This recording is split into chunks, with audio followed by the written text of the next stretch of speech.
Created by Inspire Bronze of DeLand, Florida, in conjunction with Humphreys and Son. It really does. Many believe that he won here. We'll talk about that during the course of the show, the Indy 500. Ultimately, that day was Helio Castroneves, but Paul welcomes a return here to the Speedway. Time to take you to the Continental Tire keys to the race, and it's Hour at Daytona this year, Dorse. Yeah, definitely. There's a lot going on when you have to do a driver change, and then add to that the rain. Now we got windshield wipers. Around the outside for Garcia. Oh, they touch. There's none. Garcia turns it around, gets into the side of Rojas, and then the two-car as well. Did we just say be careful, Dorse? Yeah, well, that didn't last long, did it? Lost a lot of body parts in there. Most of that was aero bits, I think. That's in the 01. And I don't even think that Angelelli touched Garcia. I think it just broke traction. It did. I've got it fixed, but we're not really sure. These conditions will certainly help that with these rain and cooling everything down a little bit. Notice on the 30. Warm up and bathe the Indianapolis Motor Speedway to drive 6 Rolex 24 winner. He's a 2-time IndyCar champion. Said, okay, I'll let that happen. A liability and not an asset anymore. Let's show you some interesting numbers from McRae, World Rally Champion. They're very proud of where they come from and what they've accomplished on a global level. And if Robin Liddell can get himself closer to winning this championship by winning the American Endurance Championship to the top, Action Express leads the way by 2 points over Starworks. Here in this event, you get 20 points for the win, 16 for second, 12 for third, and the rest, it doesn't really matter. And points were scored at the Rolex 24 at Daytona, the Salem 6 Hours of the Glen, and here, the 3-round North American Endurance Championship for the first time. And in GT, Stevenson did a very similar thing, just a massive leapfrog with that victory in upstate New York. Yeah, they're in great shape. They finished first or second here today. They're going to clinch, and in the DPs, any of the top 4, if they win, that's pretty much enough. The 99 car's an outside shot. Stewart, you know, the FIA rotates and has guest stewards. Eliseo's really looking forward to that. And he's also one of the few drivers, he believes he's the only driver in the world to have competed in F1, IndyCar, World Rally. They don't like. Focus you have to have in these conditions is just remarkable. You just have to really ramp it up, Dorsey. Yeah, you got to afford to relax for 1/10 of a second. It's really hard. I mean, you're working mentally so much harder than you are in a dry condition that you're just getting really tired. And that having a distinct advantage when it gets to rain. You just saw it right there. Bergmeister knows how to drive one of them. Around Max Angelelli, there was contact there with both the 10 and the 01, and damage sustained to the 90 Spirit of Daytona Corvette. Yeah, Garcia going for it on the opening lap there. Just got clipped by Angeli enough to turn him around. Word from race control, we are going green this time by. So that's good news. Please look at this up front. Look at D. Allen, Angela. That was worse than we thought. Van Moltke drove up over the top. Clipped by one of the Salens cars. The Salens car. The outside board race just saying, go away. I just want to clear this traffic and get after Pruitt.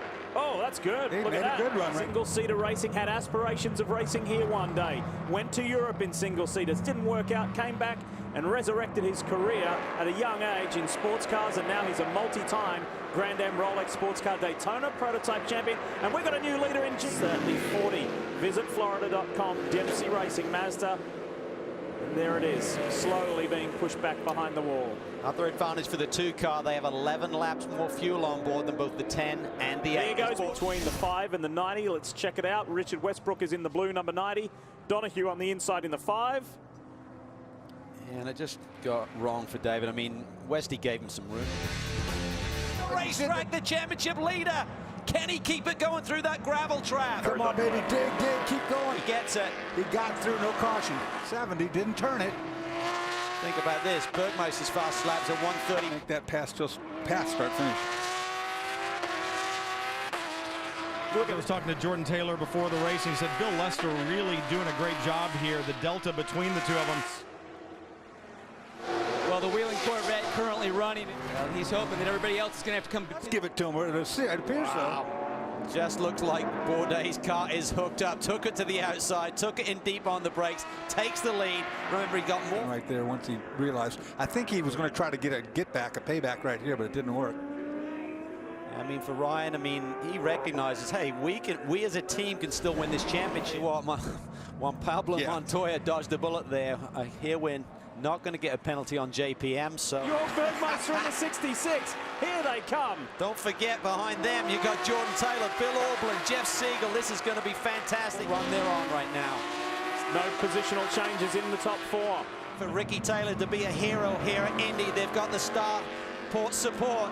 Brumos and the 59 team. They're running second at the moment. This has been a spirited drive by Andrew Davis and Lee Keane. Little gap from the 70, but it's just tight, as always. You got to be in front of that 44. Bring another yellow for sure. Wow, Lee Keane, just communication, just telling Sebastian Bourdais what needs to be done. He and Alex Popov are going to get to kiss the ring. Inaugural North American Endurance Championship, this 3-round series. Daytona, Watkins Glen, and here at the Brickyard, and Starworks have done it. How about that? Action Express held the lead coming into this race, but Starworks took it with thanks to Bourdais and Popov. They did it with the 2 cars. It was the 8 car that got the big points at Daytona and at the Glen. Today it was the 2 cars. Well, you need a 2-car team to win this championship. Otherwise, those Ganassi boys may have snuck in there. And let's switch pages to GT. And as we said, it was a winner-take-all affair today with Starworks and with Magnus winning by 6 over Speed Source. Good consistency there, but spare a thought for Stevenson. They had a healthy lead coming into today, but it did not go their way with either car at the Stevenson group. So a tough one for them, but great for Magnus, and Chris Neville standing by with both DP and GT winning team owners. Yeah, Lee, you talk about that championship, the North American Endurance Championship, presented by Visit Florida. We've got Susanna Costello, the brand manager, down here to congratulate both of these teams. John Potter, the team owner for Magnus, and Peter Barron, team owner for Starworks. Peter, let's start with you. What a great day. You beat up on some of the biggest teams out there. You had a tough time with Juan Pablo Montoya. Yeah. You had that frustration, but you not only win the race with the 2-car, you win this championship and a $100,000 shot. No, that's awesome. You know, it's such a cool thing to have Visit Florida behind us, and we're a Florida team, so super proud as the Florida community and everything. And you know, the guys and everything. It was nice to spread it across a couple cars. Both the 8 and the 2-car contributed, and it's really just an honor. We've been having an incredible year, you know, with wins at Sebring, you know, Le Mans, and now at Indy, and you know, how much better can this year get? And John Potter, looking at the GT standings today, it looked like Stevenson probably had this thing wrapped up, but it didn't go their way. And you guys have had a tough summer. You're coming back from that fire. You get the win and the championship and $50,000. Yeah, well, when we started this season, the goal was to win the full season here, and we unfortunately had a few things go wrong for us, and we couldn't do that. But this ain't bad, so I'll take it. You know, it's a lot of great competitors out there, and Stevenson had a heartbreak too, but we're happy to be there, and it's an amazing thing. Well, what a great day. Our first Brickyard.